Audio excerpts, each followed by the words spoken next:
94,4 FM. Kanal Inspirasi Pro 1 RRI Makassar.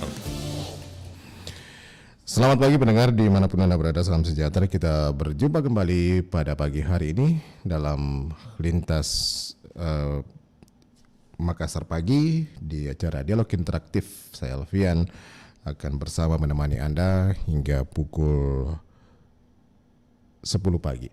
Kita bahas pada pagi hari ini seputar industri hotel, dilema bisnis hotel, hidup segan mati pun tak mau ya.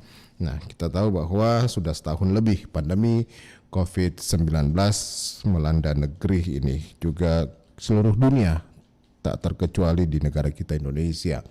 Dan kemudian pendengar, salah satu sektor yang paling merasakan dampaknya adalah industri perhotelan dan tentunya juga pariwisata ya. Nah, setahun lebih sudah hotel-hotel ini boleh dikatakan mereka seolah-olah berada di masa yang ketidakpastian karena boleh dikatakan penurunan mereka penghasilan mereka begitu drastis menurun. Bahkan ironisnya pendengar, begitu banyak sekarang hotel yang dilego, yang dijual dengan harga yang sangat murah karena para pengusaha sudah tidak lagi mampu untuk membiayai operasional ya, terutama untuk memberikan gaji kepada para pekerja-pekerjanya. Nah, lalu bagaimanakah kemudian bisnis perhotelan ini bertahan di tengah pandemi COVID-19? Nah, saya akan bahas ini pendengar sebentar dengan para narasumber dan telah hadir bersama kami lewat sambungan Zoom salah seorang pengusaha hotel di Makassar, Bapak Arwan Cahyadi. Baik, saya menyapa beliau. Assalamualaikum, Pak Arwan. Waalaikumsalam, apa kabar?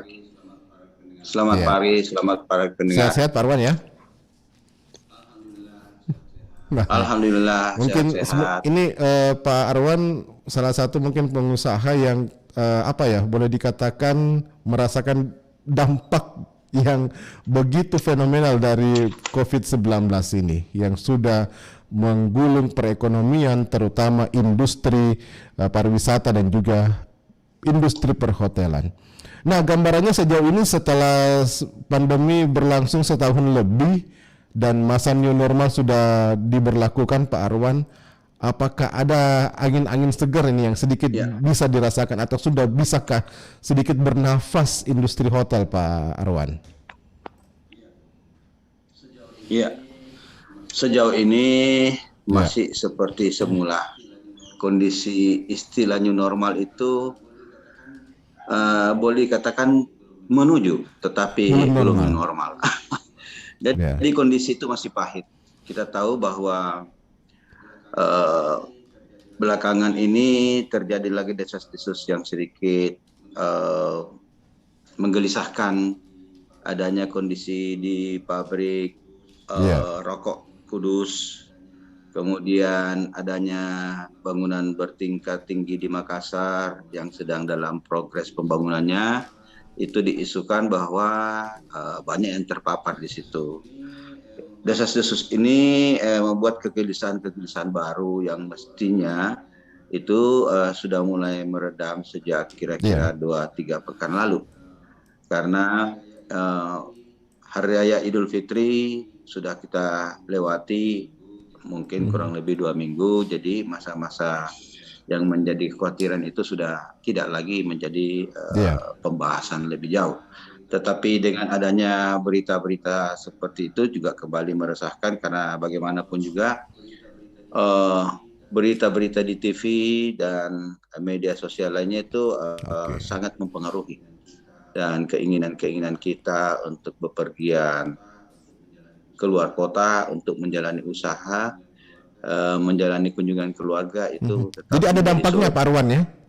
Sekarang saja. Jadi ini ada dampaknya juga terkait dengan okupansi hotel itu sendiri ketika ada kemudian isu mengenai naiknya tingkat masyarakat yang terpapar COVID-19 ini. Ya. Itu pastilah. Kegelisahan-kegelisahan itu ikut menambah surutnya dunia pariwisata. Sepertinya COVID ini sudah lewat 1 tahun beberapa bulan. Kekhawatiran kita kalau itu terjadi berkepanjangan, apalagi ditambah dengan isu Pak Wali Kota kita ini membuat kelompok yang lebih demonstratif dalam melawan COVID, dan itu menjadi keraguan orang untuk keluar rumah.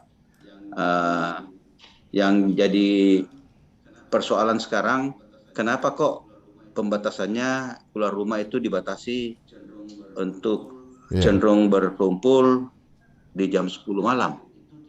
Apakah COVID itu tidak?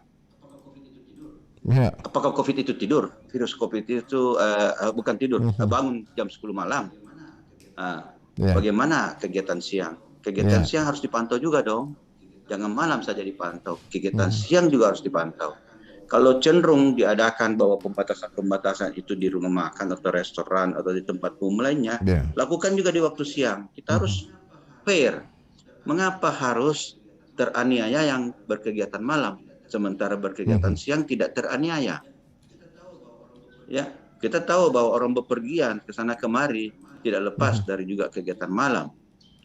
Mungkin lelah di waktu siang, tetapi waktu mandi, setelah mandi misalnya mereka mau melihat kehidupan malam, mau ke Lego-Lego, mau ke Pantai Losari, mau makan. Sekarang saja kalau kita mau cari makan jam 10 ke atas nggak ada yang buka-buka lagi.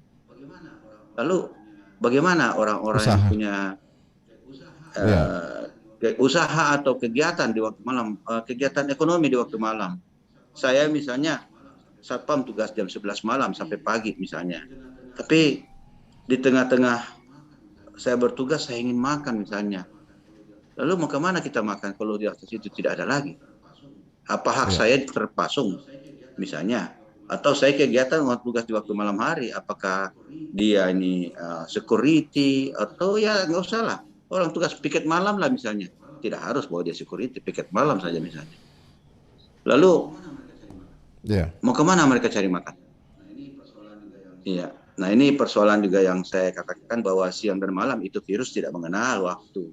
Kenapa mesti virus siang-siang itu tidak diawasi? Kok malam saja diawasi? Ada apa ini? Saya sendiri protes-protes kecil tentang ini. Tapi apa daya? Kita ini warga masyarakat kecil yang harus patuh kepada wali kota. Itu yang saya harus katakan bahwa, nah ini contoh juga misalnya. Penerbangan Garuda saja yang datang warawiri ke beberapa kota-kota besar, itu kan social distancing. Ada kursi kosong antara 3 orang, ada kursi kosong. Nah, sekarang Garuda sudah separuh pesawatnya sudah memberikan kelonggaran bahwa ada tarif yang social distancing, tapi ada tarif yang tidak social distancing, tidak berjarak. Nah, itu tanda-tanda bahwa mulai dilonggarkan. Tapi apa daya, mereka sudah warawiri kemari, berangkat ke Makassar, tujuannya untuk ketemu keluarga, mau makan malam, tapi ya tidak mungkin harus jam 10, mungkin saja jam 11 baru selesai, karena jam 9 baru bisa beraktivitas di waktu malam misalnya. Lalu itu kembali lagi, tidak bisa kemana-mana. Lalu matilah ekonomi di waktu malam. Jadi tolong catatan kecil ini digarisbawahi bahwa kenapa harus malam itu harus diawasi? Kenapa tidak siang diawasi? Artinya di sini Pak Arwan sendiri merasakan bahwa masih ada kesannya tebang pilih untuk pembatasan bisnis itu begitu Pak ya? Kalau Pak mengatakan demikian, ya boleh jadi seperti itu. Kok kenapa malam diawasi, siang tidak diawasi itu?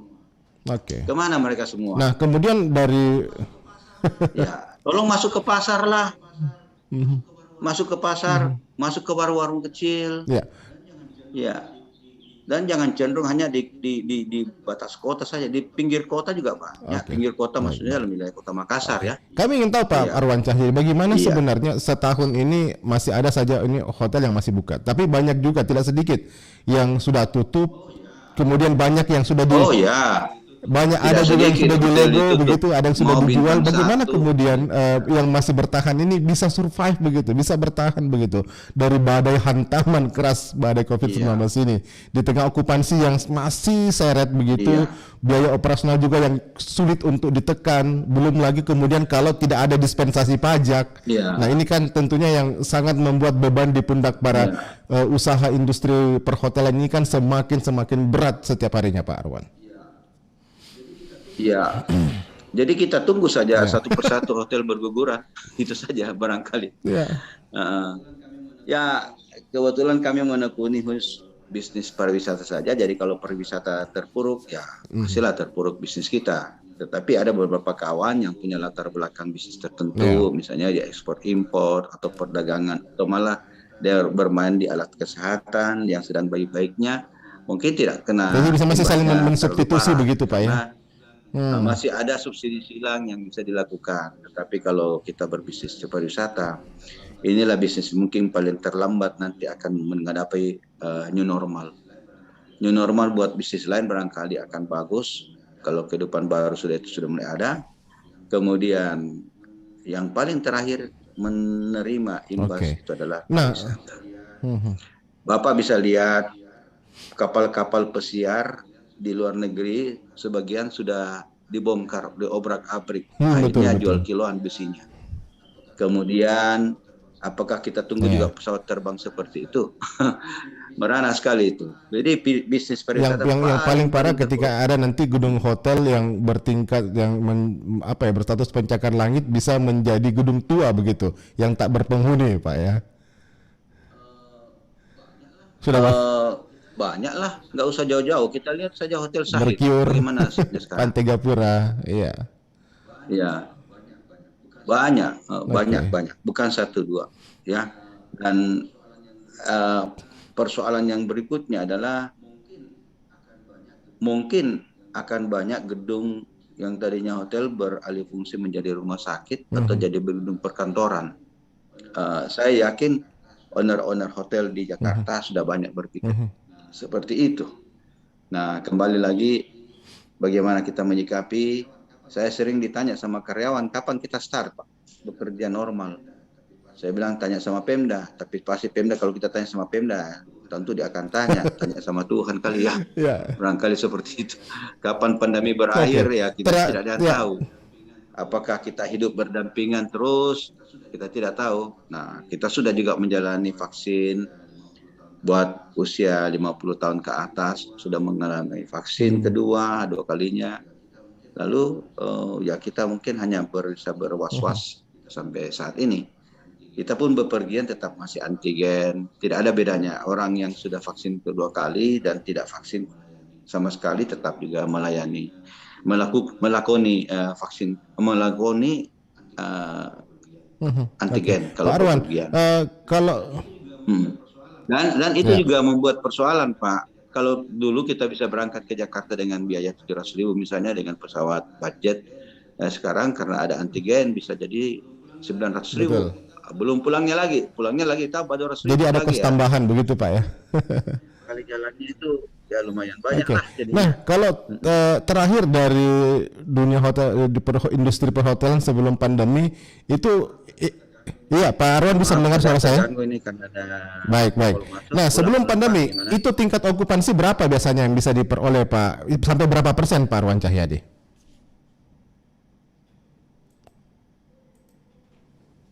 Iya. Baik. Kayaknya ada sedikit terganggu masalah jaringan ya pendengar ya. Saya akan coba untuk bergabung kembali. Oke. Baik, sudah bagus Pak Arwan. Bisa mendengarkan suara saya? Kameranya dihidupkan. Baik. Ya, Pak Arwan, biasanya kalau di luar pandemi itu tingkat okupansi sampai berapa persen untuk hotel-hotel yang berada di Makassar, Pak? Sebelum ada pandemi 60%. Ya, sekarang selama ya katakanlah 3 bulan, 4 bulan sampai 7 bulan pertama sejak pandemi di bulan Februari dikatakan PSBB itu merosot tajam sampai katakanlah sampai tinggal 0% malah. Bahkan itu banyak teman-teman yang berputus asa padanya tutup untuk bahkan sampai sekarang belum Nah buka sejauh juga. ini apakah ada dispensasi yang diberikan oleh pemerintah daerah begitu ataupun juga pemerintah pusat? Taruhlah misalnya mungkin jangan dulu deh untuk bayar pajak begitu, pajak hotel dan restoran dan berbagai macam biaya-biaya lainnya begitu yang dibebankan biasanya kepada para industri hotel. Oh ya, itu tidak ada tawar Oke. menawar. Kalau kita berhutang pajak periode lalu ya kita harus bayar. Tapi ironisnya sekarang karena Iya. kebanyakan ada grup-grup travel bureau yang menunda pembayarannya karena cash flow-nya. Itu berdampak ke kita, tetapi di lain sisi kita harus berkewajiban untuk bayar pajak hotel dan restoran. Itu juga menjadi persoalan, mengapa kita harus membiayai lagi, karena kita belum terbayar begitu. Nah, tetapi di sisi lain itu mutlak. Itu tidak ada dispensasi sama sekali Pak Arwan. Bukan lagi itu persoalannya. Tidak ada dispensasi sama sekali, Ya. semacam penundaan pembayaran atau pemotongan, hanya paling tidak mungkin ya bolehlah mungkin.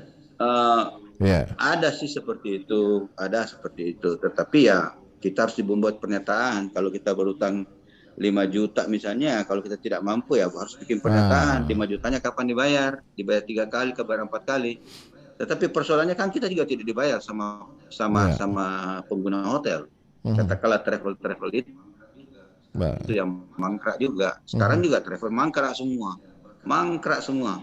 Ya, bahkan online travel agent ada yang sering kebis, bahkan bangkrut lah. Kalau saya katakan seperti itu. Ya.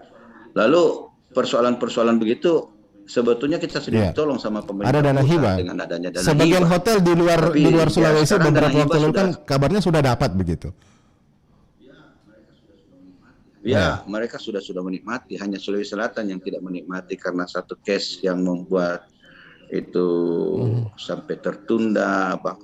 Kalau dikatakan belum terbayar ya katakanlah tertunda atau tidak dibayar, kita katakanlah tertunda. Kita tidak tahu sampai kapan. Ini sekarang kita memasuki bulan 6-7 loh, separuh tahun 2022. Itu tak kunjung datang itu.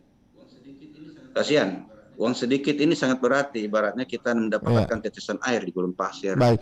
Nah, kalau sejauh ini apakah mungkin sudah ada upaya begitu yang dilakukan pihak industri hotel ya, mungkin Pak Arwan bersama teman-teman yang berada di PHRI untuk bagaimana kemudian melakukan negosiasi kepada pemerintah supaya kemudian industri ini bagaimana supaya tetap jalan, kemudian juga adapun kewajiban-kewajiban yang dibebankan kepada para pengusaha itu mungkin paling tidak ini ya semacam saya katakan tadi, kemudian adalah kemudahan-kemudahan yang bisa diberikan oleh pemerintah dalam hal ini Pak Arwan Cahyadi.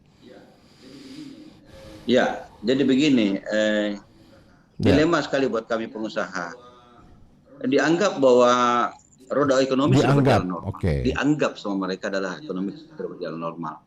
Kenyataannya sekarang belum normal. Ya, pajak sudah mulai dikejar, listrik kita sudah lupakan, walaupun tadinya listrik ada kebijakan untuk kita bisa cicil, itu sepertinya PLN sudah tidak mau tahu lagi, harus jalan. Kalau enggak ya putus. Mana ada hotel mau tutup listriknya, nggak mungkin lah. Kalau tutup hotel listriknya ya sudah selesai, tamat lah riwayatnya itu. Sampai kapan dia bisa bangkit? Ya sangat tergantung dari pandemi persoalannya. Dan saya yakin juga di masalah pendanaan dari perbankan atau lembaga finance pasti ikut merasakan bahwa jatuh bangunnya usaha pariwisata ini sudah sangat berdampak kepada sektor. Nah, salah satu juga yang menjadi bentuk penghasilan hotel yaitu adalah adanya MICE ya, meeting intensif ya, adanya rapat-rapat, adanya kegiatan yang digelar begitu, adanya pertemuan-pertemuan. Nah, bukankah ini beberapa sudah boleh dikatakan instansi sudah mengadakan begitu Pak. Ini kan sebagai salah satu bentuk dukungan kepada industri perhotelan. Bahkan beberapa waktu lalu Menteri Pariwisata dan Ekonomi Kreatif Pak Sandiaga Uno itu juga sudah memerintahkan begitu ya, rencananya mungkin juga akan melakukan berkantor di Bali begitu ya, beberapa kementerian ini untuk kembali menghidupkan sektor pariwisata, industri perhotelan juga begitu. Nah, sejauh ini ada dampak enggak kemudian ini sudah dirasakan begitu Pak Arwan Cahyadi dari kebijakan-kebijakan tersebut? Ya, perlu kita tambahkan di sini bahwa yang memiliki fasilitas MICE, meeting dan lainnya itu tidak semua hotel. Kita contohkan bintang 1 nggak punya ruang meeting, bintang 2 nggak, bintang 3 syukur kalau mulai ada. Tetapi bintang Ada. 4, 5 memang ya kita katakanlah mungkin dia Punya mempunyai ballroom, ya. kapasitas hall yang besar. Tapi kan kecenderungannya untuk datang, contoh pengantin saja kita belum tentu mau datang. Keraguan itu belum tentu Iya. terobati. Karena itu bahwa sana sini masih sana ada berita ini, situ atau berita ini. Jadi membuat ketakutan-ketakutan baru lagi. Persoalannya sekarang orang sudah mungkin menghisap rokok sudah hati-hati juga sekarang. Ya, katanya di Kudus ada pabrik rokok yang ternyata pegawainya itu terpapar COVID. Nah, apakah menggelinding rokok itu juga sehat untuk kita konsumsi rokoknya? Itu membuat persoalan baru juga. Mungkin ekonomi cukai rokok itu juga makin kecil didapat oleh masyarakat untuk pemerintah. Jadi media barangkali perlu juga kita minta tolong supaya jangan berlebihan terlalu, supaya ekonomi sedikit berputar. Sekarang saja sekolah-sekolah sudah mulai sekolah tatap muka, tapi yang jadi persoalan baru juga bahwa sekolah yang sudah sekian lama merana tetap mempunyai kewajiban-kewajiban khusus, pakai APD, kemudian setiap kelas harus ada wastafel, cuci tangan dan lainnya. Itu semua cost. Dan saya hampir berkeyakinan bahwa tidak semua 100% barangkali sekolah-sekolah itu akan melaksanakan dengan baik. Ya, saya pikir lebih bagus kalau pemerintah menganjurkan seperti itu, mulailah dari sekolah negeri, baru menyentuh sekolah swasta. Kalau sekolah negeri tidak melakukan seperti itu sebagai proyek percontohan daripada pemerintah sendiri, barangkali swasta juga kurang mengindahkan atau tidak begitu mengindahkan. Jadi barangkali ya baiklah pemerintah sendiri itu memberikan contoh yang bagus. Kita lihat juga banyak peristiwa-peristiwa tempat-tempat pertemuan yang dilakukan oleh pemerintah. Kadang-kadang juga lalai dalam protokol kesehatan. Contoh saja Ibu Khofifah di Jawa Timur, apakah itu spontanitas dari ASN membuat acara yang besar untuk gubernurnya dan pada akhirnya timbul kerumunan. Jadi protokol kesehatan itu bukan hanya di pihak tertentu saja, ASN, tetapi bukan saja di pegawai sipil, tetapi ya ASN ini bukan kali perlu juga sama-sama harus waspada. Ya, Pak Arwan, ini ke depan ini mungkin apa sih yang menjadi keinginan para pengusaha-pengusaha begitu, terutama yang bergerak di industri perhotelan, ya bagaimana supaya ada sedikit angin segar begitu bisa dirasakan terhadap industri ini supaya jangan mati begitu. Saya pikir yang paling penting di sini, yang paling penting di sini pemerintah harus tegas memberikan dukungan sebaik-baiknya. Dukungan seperti apa kira-kira menurut Pak? Karena yang paling konkret? Biarlah dia bisa bangkit perlahan-perlahan dengan kemampuan yang ada dengan bantuan dari pemerintah. Kemudian kalau itu sudah normal, mari kita hidupkan kembali. Katakanlah subsidi kepada dunia penerbangan, kalau perlu kasih murah. Pemerintah kasih kemudahan untuk itu, sehingga bepergian orang ke sana kemari lebih nyata. Ya, lebih nyata, penerbangan hidup, sektor pariwisata hidup, travel agent hidup, hotel hidup, restoran, tempat makan, taksi, sampai Gojek pun hidup. Itu juga membuat sebuah percepatan. Ya, jadi barangkali tolonglah juga subsidi kepada pemerintah sebagai katakanlah, ya nggak usah jauh-jauh lah. Bepergian itu antigennya dibiayai oleh pemerintah. Titik, selesai, cukup itu. Itu sehingga membuat keinginan orang bepergian. Sekalipun protokol kesehatan tetap diwaspadai, tapi setidaknya angin segar kepada dunia penerbangan. Kapal laut pun misalnya seperti itu bisa. Nah, sekarang tidak tahu bagaimana nasibnya kapal penumpang kapal laut yang sedang bepergian ke sana kemari. Kita pun belum tahu seperti apa. Apakah mau mengalami nasib seperti itu? Ya syukur kalau pemerintah kapalnya adalah milik pemerintah, tapi kalau milik swasta, waduh, saya nggak bisa bayangkan itu. Sekarang saja mobil-mobil transport warawiri ke Toraja, aduh, kalau bukan penumpang lokal mana bisa bertahan. Penumpang wisatawan boleh kata nggak ada lagi ke sana kemari. Nah, Kasihan. Kita berharap saja bahwa ya, COVID cepat berlalu lah. Sekarang lagi ada istilah barangkali ada versi baru itu ditiup-tiup terus. Ya, memang mungkin ada, tapi kalau ditiup berlebihan, diulang-ulangi terus, itu menjadi kecemasan baru. Kira-kira kalau Kecemasan menurut ini Pak Arwan, membuat kebijakan kita apa sih yang sebenarnya ini bisa tidak ya paling sedikit bisa mendorong begitu tingkat hunian, tingkat okupansi di hotel-hotel ini, Pak? Kebijakan apa yang paling bisa mempengaruhi?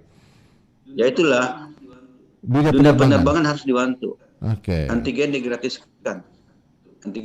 Digratiskan. Itu. Kedua, tolong PSBB itu dinyatakan bukan saja berlaku malam hari, siang pun demikian. Bikinlah pemerataan. Ya, kapasitas kunjungan ke tempat umum itu harus katakanlah separuh dari kapasitasnya. Ya. Lihatlah di waktu siang bagaimana warung kopi. Itu berjejal juga orangnya. Virus juga ada di tengah-tengah mereka. Kenapa kok harus malam hari saja diwaspadai, kok malam siang tidak itu?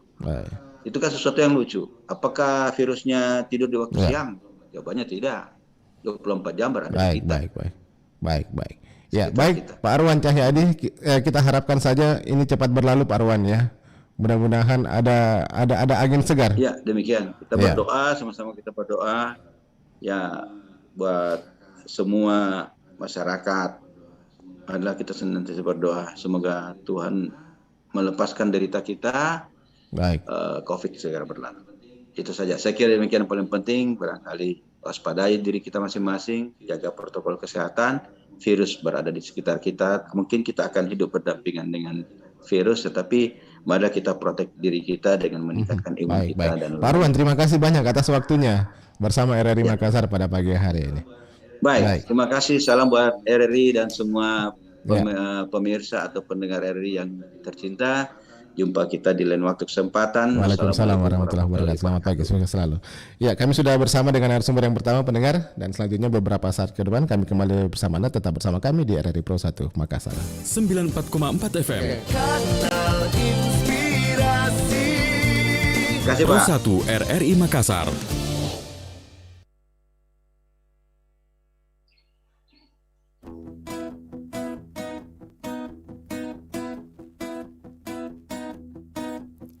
Hai, kasih ingatkan. Lintas Makassar Pagi.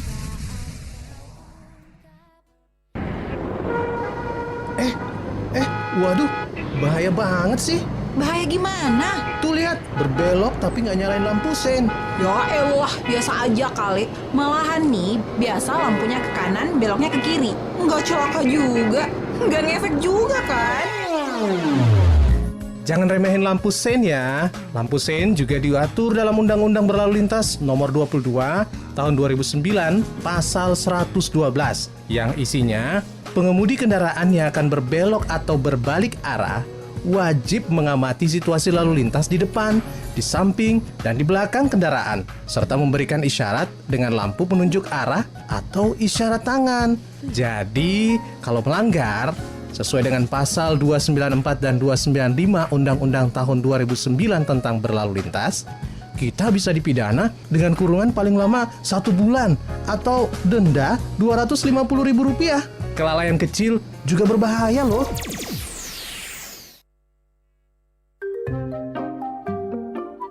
Duh, gaji papa udah masuk nih. Udah harus dicatat nih pengeluaran bulan ini. Hah, pulpen mana ya? Belanja bulanan, bayar sekolah adik, bayar arisan. Shopping juga dong. Apalagi ya? Ma, gaji udah masuk tuh. Jangan lupa bayar pajak kendaraan ya. Ih, papa, itu kan gampang. Bulan depan juga bisa. Sebagai warga negara yang baik, tertiblah dalam membayar pajak. Karena dengan membayar pajak, Anda ikut andil dalam membangun bangsa dan negara. 94,4 FM. Kanal Inspirasi. Pro 1 RRI Makassar. 94,4 FM. Kanal Inspirasi. Pro 1 RRI Makassar. Lintas Makassar Pagi. Terima kasih pendengar, Anda masih bersama kami pagi hari ini dalam dialog interaktif Lintas Makassar Pagi ya. Nah, seperti apa kira-kira langkah kebijakan yang perlu diambil oleh pemerintah untuk memberikan angin segar, untuk memberikan stimulus kepada mereka yang bergerak di industri perhotelan ya. Nah, memang kita tahu bahwa stimulus sejauh ini sudah diberikan ya, terutama untuk mereka yang bergerak dalam industri perhotelan. Namun sayang sekali untuk Makassar ya, Sulawesi Selatan yang sebetulnya di tahun lalu cair, namun kemudian ini gagal cair ya, dikarenakan adanya kesalahan administrasi. Nah, itu salah satu bentuk dukungan dari pemerintah. Dan perlunya juga tentu ada kebijakan-kebijakan yang perlu dilakukan supaya kemudian industri ini tetap bisa hidup begitu ya. Tidak seperti yang dikatakan oleh Pak Arwan tadi bahwa industri hotel itu sedang mengalami sebuah masa yang begitu dilematis.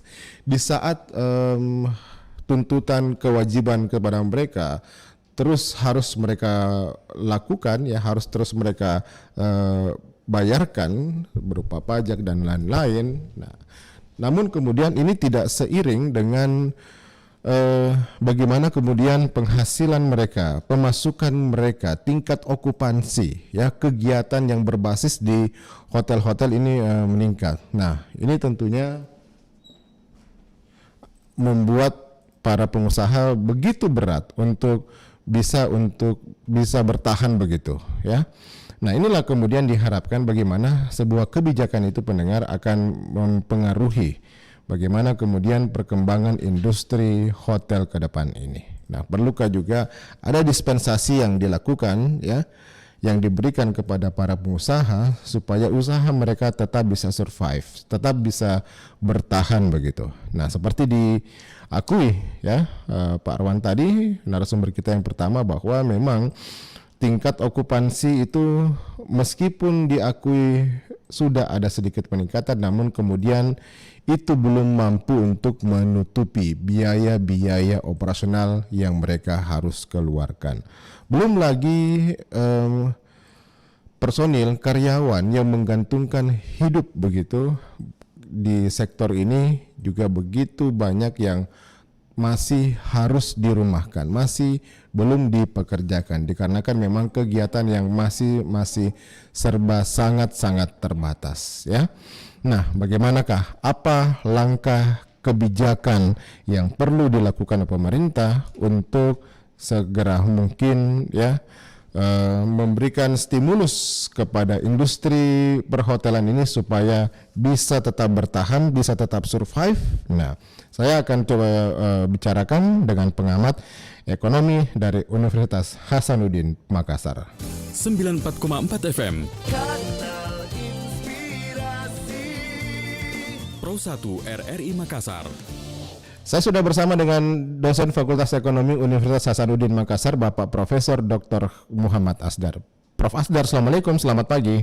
Ya, Waalaikumsalam. Ya, selamat pagi Pak. Terima kasih sudah bergabung bersama RRI Makassar pagi hari ini. Kami ingin minta bagaimana kemudian analisa ekonomi dari Pak Dr. Prof. Aswan, Pak Asdar ini mengenai bagaimana kemudian seharusnya kebijakannya ekonomi yang dilakukan oleh pemerintah supaya industri perhotelan ini jangan mati begitu. Sekarang mungkin Pak Asdar bisa melihat ya, begitu banyak hotel yang tutup, bahkan ada beberapa hotel yang harus dilego, harus dijual murah oleh pengusahanya karena memang sama sekali mereka sudah tidak mampu untuk bisa mengatasi beban biaya operasional yang begitu tinggi. Sementara pemasukan mereka kayak ini hanya 5 sampai 10% saja maksimal yang mereka bisa dapatkan dari tingkat okupansi. Apa sih yang kira-kira mesti dilakukan nih Pak untuk bisa tetap membuat industri perhotelan ini dan pariwisata tetap bertahan, tetap survive begitu Pak Asdar? Ya, baik ya. Yang pertama, kita semua paham bahwa kita masih dalam kondisi apa istilahnya ya, ekonomi minus ya. Pertumbuhan kemarin masih minus. Dan ini kita kan kalau kita lihat bukan hanya hotel, semuanya kan. Semua sektor kena, ya hotel, kemudian perdagangan, industri. Hotel ini kan masih jasa. Yang ya menurut saya ini yang kita harus pertanyakan, kenapa ada kebijakan mau menaikkan itu berencana menaikkan pajak PPN. Ini kan yang kurang bagus ya. Kita sekarang ini kita perlu relaksasi ya untuk ya dikasihlah apa istilahnya keringanan lah. Ya. Jadi semuanya kalau saya sih ya idealnya itu tadi, kalau perlu dibebaskan aja dulu. Dibebaskan untuk sementara waktu. Ya, sampai dia untuk betul-betul recovery. Nah, karena di sana kan kalau mati yang pertama efek dominonya itu pengangguran. Ya pengangguran. Yeah. Bukan sektor produksi juga bisa habis kan. Betul. Di sana kan perlu makan, perlu telur, perlu beras, perlu ikan, perlu daging. Iya, betul. Iya kan. Jadi meskipun dia beroperasi di bawah 10% atau 30%, dia masih tetap survive. Ya, jadi adalah sedikit pengecualian ya bagi yang kecil ya. Nah dia juga kan hotel-hotel ini yang biasa juga masih bayar kewajiban kan. Iya. Diakui masih katanya tidak ada dispensasi sama sekali. Kalaupun ya menurut seorang pengusaha, kalaupun mereka mendapatkan pengurangan, paling tidak mereka harus buat pernyataan bahwa pajak terutang mereka itu akan dicicil sampai berapa kali kemampuan. Nah, ini yang biasanya kemudian membuat sebuah beban dari para pengusaha hotel ini pun serasa betul boleh dikatakan mereka seolah-olah agak pesimis untuk bisa menghadapi kondisi-kondisi seperti ini, Pak Prof. Iya ya, jadi ya pertama kita janganlah pesimis, kita harus semua ini kondisi optimis. Ya, jadi yang saya tahu komunikasi dengan pemerintah itu kalau bagus, pemerintah kan pemegang hak itu ya, dia bisa mengenakan naik turunnya apa segala. Itu perlu disampaikan kondisi yang sebenarnya. Ya bagi betul-betul merugi bagi ini itu kan. Kalau saya nggak salah tahun lalu kan ada juga semacam istilahnya ya bantuan untuk hotel itu kan bantuan. Tapi Sulawesi Selatan tidak dapat katanya karena kesalahan administrasi ya sehingga hotel-hotel yang berada di Sulawesi Selatan ini tidak mendapatkan dana hibah tersebut dari Kementerian Pariwisata dan Ekonomi Kreatif. Di situ sangat disayangkan memang. Kita harus cari apa sih yang menyebabkan sehingga kita tidak dapat, orang lain dapat, berarti ada kesalahan diri sendiri kan? Iya. Ada kesalahan dari kalau nggak salah tempo hari dari lewat pemerintah kota yang yang kurang cepat siapapun itu harus saling proaktif ya kan, karena itu kan kebijakan begini kan ada namanya batas waktunya ada mudah ada administrasinya karena mereka kan butuh pertanggungjawaban juga ya jadi ya sudahlah itu berarti kesalahan kita ini jangan terulang. Ya harusnya juga sama-sama saling menyadari bahwa ini sangat penting. Iya betul. Pemerintah menyadari, asosiasi pengusaha juga menyadari, harus proaktif, jangan saling lempar kesalahan. Ya habis waktu kita. Harusnya kan semua optimis. Ayo dong, apa sebabnya kemarin tidak dapat? Jangan lagi terulang ini tahun. Betul. Iya kan dia haknya itu kan, setiap haknya. Kalau tidak dapat ya berarti harus dikasih double lah, gitu. Kasih double itu karena harusnya dia dapat pengertian ini, kasih ini tahun ini kasih lah. Baik, ya Pak Prof, kita tahu Pak Prof ini ada sejumlah kebijakan juga dari pemerintah yang kemudian ini sedikit sedikit diprotes begitu dari kalangan dunia usaha. Nah kita tahu kan bahwa di Makassar ini perekonomian itu bergerak bukan hanya di pagi hari ya siang hari, tetapi juga di malam hari. Nah kemudian ini menjadi pertanyaan, kenapa kemudian di siang hari ini nggak pembatasan tersebut boleh dikatakan tidak terlalu ketat, kemudian kalau malam, nah pembatasan tersebut ini begitu diperketat begitu, bahkan ada jam malam segara, tidak boleh beroperasi sampai larut malam. Nah sementara kan begitu banyak industri ya yang berada di Makassar itu mereka berpatokan ya mereka ini pada malam hari begitu Pak Prof. Nah bagaimana mungkin Anda melihat kebijakan-kebijakan ini? Roda perekonomian juga sebagian besar bergerak di pada malam hari ini Pak Asdar. Ya jadi pertama saya tidak terlalu paham kondisi sekarang terakhir ya apakah ada pembatasan malam atau tidak. Ya. Ya, kalau saya sih secara pintas selalu melihat bahwa sudah mulai ada kegiatan di kafe-kafe yang sudah hidup, ya. Itu berarti sudah tanda-tanda baik. Tapi kalau ada pembatasan secara jelas, saya tidak tahu ya. Yang pasti kan kita kemarin katanya sudah daerah hijau kan, sudah hijau, pasti sudah boleh dan pandemi ini kita berharap bulan Juli ini kan kita semua sudah istilahnya masuk sekolah anak-anak dengan langsung dipersiapkan dengan baik. Jadi kalau memang ada kebijakan yang kontraproduktif, komunikasikanlah ya sehingga ini kan di pemerintahan itu manusia juga kan. Betul. Dan ada kalanya lebih cepat bergantinya dibanding di asosiasi pengusaha. Ya ini kalau orang baru lagi tangani, baru lagi. Ya. Kebijakannya. Kemarin nih ada dana hibah, kok harusnya kita punya hak. Kita tidak dapat ya apa ya harusnya itu pembelajaran. Iya betul. Kasihan kan teman itu kan pengusaha juga. Dia menciptakan pekerjaan, dia memperlancar produksi, jasa. Iya kan? Oke. Semua begitu. Baik. Nah ini Prof terakhir mungkin bagaimana harusnya langkah yang perlu diambil oleh pemerintah supaya ekonomi juga tetap bisa jalan ya, segala sektor industri ini bisa tetap beroperasi. Nah kemudian samping itu juga terkait dengan masalah protokol kesehatan juga tetap bisa dipatuhi begitu. Kebijakan-kebijakan yang bagaimana harusnya diambil terkait masalah ekonomi ini Pak Prof? Ya kita sesuai dengan standar aja. Kebijakan kemarin ada perimbangan antara ekonomi, kesehatan. Ya kemarin kan arahnya kita adalah bagaimana kesehatan yang utamanya, penyelamatan jiwa manusia. Ya itu yang pokok. Ekonomi sedikit mundur. Ya, nah ini sekarang ini sudah mulai agak bagus. Ya perlu perimbangan. Ya tapi yang mau dibikin oleh pemerintah itu tadi kebijakan yang proaktif.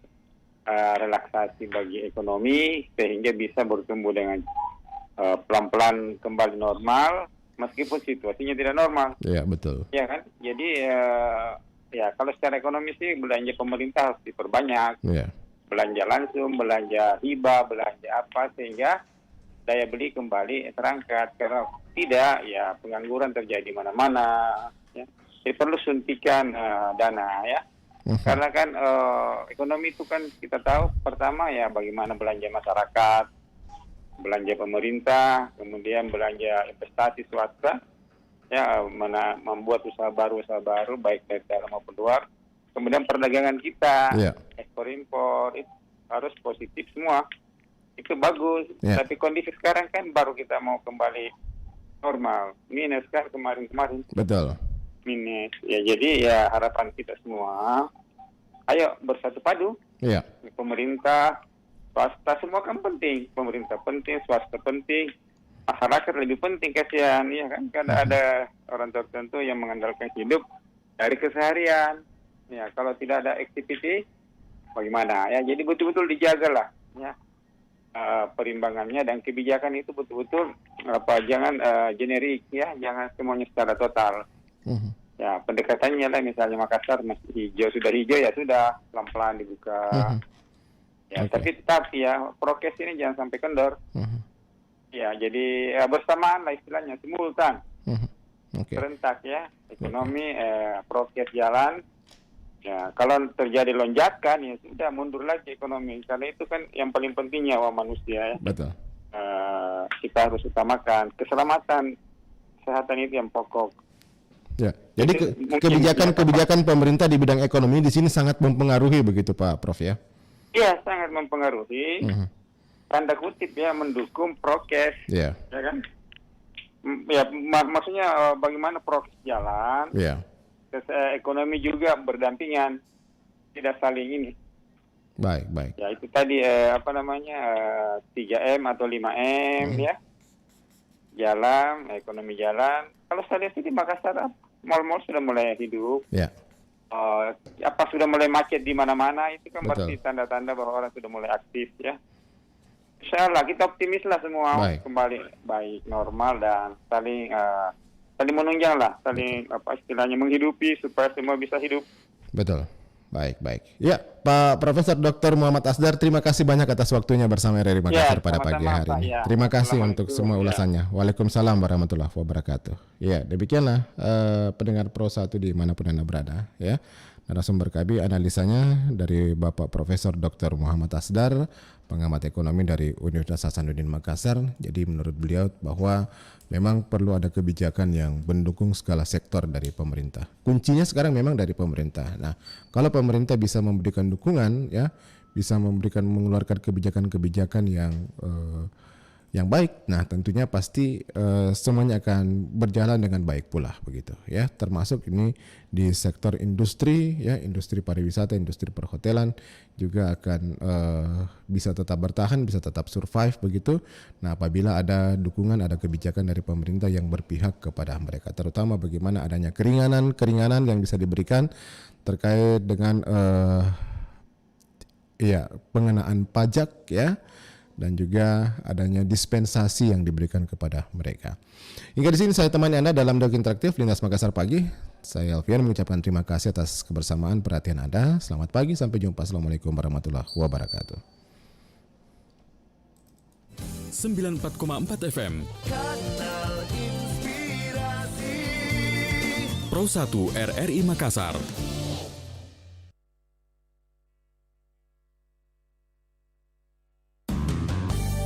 Butuh hiburan. 94,4 FM Kanal Inspirasi Pro 1 RRI Makassar.